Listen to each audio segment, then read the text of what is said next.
حضرت انس رضی اللہ تعالی عنہ سے مروی ہے کہ نبی صلی اللہ علیہ وسلم کچھ لوگوں کے پاس سے گزرے جو پتھر اٹھا رہے تھے۔ آپ صلی اللہ علیہ وسلم نے فرمایا، یہ لوگ کیا کر رہے ہیں؟ لوگوں نے کہا کہ یہ پتھر اٹھا کر سختی، قوت، مضبوطی حاصل کرنا چاہتے ہیں۔ نبی صلی اللہ علیہ وسلم نے فرمایا، کیا میں تمہیں اس سے بھی قوت والی یا مضبوط چیز نہ بتلاؤں؟ یا اسی طرح کی کوئی بات کہی۔ وہ شخص جو غصے کے وقت اپنے آپ کو قابو میں رکھتا ہے۔ اور ایک روایت میں ہے کہ نبی صلی اللہ علیہ وسلم کچھ لوگوں کے پاس سے گزرے جو ایک دوسرے سے کشتی کر رہے تھے۔ آپ صلی اللہ علیہ وسلم نے پوچھا، یہ کیا کر رہے ہیں؟ لوگوں نے کہا، اے اللہ کے رسول، یہ فلاں پہلوان ہے، جو بھی اس سے مقابلہ کرتا ہے یہ اسے پچھاڑ دیتا ہے۔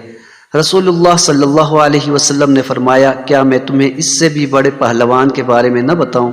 وہ شخص جس پر کسی دوسرے آدمی نے ظلم کیا تو اس نے اپنا غصہ پی لیا، اسی طرح وہ خود پر بھی غالب آ گیا، اپنے شیطان پر بھی غالب آ گیا اور اپنے ساتھی کے شیطان پر بھی غلبہ حاصل کر لیا۔